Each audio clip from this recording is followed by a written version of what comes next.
ప్రభు పరిశుద్ధ నామానికి మహిమ కలుగును గాక. మన ప్రభును రక్షకుడును ప్రభువైన యేసుక్రీస్తు నామములో ఉదయకాలపు వాగ్దానం చూస్తున్న ప్రతి ఒక్కరికి నా హృదయపూర్వక వందనాలు తెలియపరుస్తున్నాను. ప్రియులారా, మరి వేకువజామున లేచినటువంటి మనలను దేవుడు పరిశీలించుచున్నటువంటి దేవునికి మొట్టమొదటిగా కృతజ్ఞతాస్తుతులు స్తోత్రములు చెల్లిద్దాం.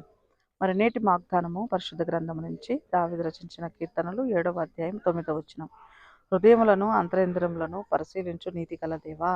ప్రియులారా, హృదయములను అంతరంధ్రములను దేవుడు పరిశీలిస్తూ ఉన్నాడు. ఈ లోకంలో జీవిస్తున్నటువంటి మనలను అనేకులు పరిశీలిస్తారు. కానీ వేకువజామునే వెతికినటువంటి నా దేవుడు ఎవరిని పరిశీలిస్తాడంటే హృదయమును పరిశీలిస్తాడు, అంతరింద్రియములను పరిశీలిస్తాడు. కాబట్టి అంతరింద్రియములు చాలటువంటి మన యొక్క జీవితంలో, మన శరీరంలో ఒక భాగమై ఉన్నది.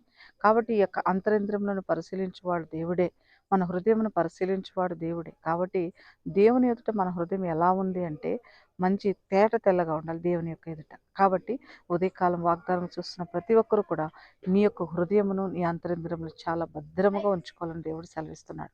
కాబట్టి ఉదయకాలం మంది వాగ్దానం చూస్తున్న ప్రతి ఒక్కరికి నా హృదయపూర్వక వందనాలు తెలియపరుస్తున్నాను. ప్రార్థన చేసుకుందాం. మహాగణుడ వందనాలు.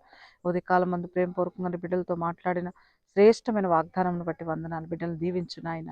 ఈ దినమందు మాతో మాట్లాడిన మీ శ్రేష్టమైన వాగ్దానం బట్టి వందనాలు. నిజమే ప్రభా, మా అంతరింద్రియములను పరిశీలించువాడా నీకు వందనాలు. నాయన, ప్రతి ఒక్కరిని మీరు దీవించి ఆశీర్వదించండి ప్రభా.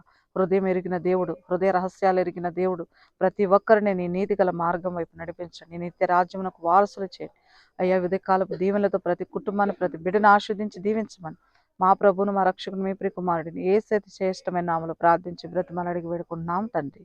ఆమెన్. ప్రభుకి మహిమ కలుగును గాక. దేవుడు మిమ్మల్ని దీవించి ఆశీర్వదించును గాక. ఆమెన్.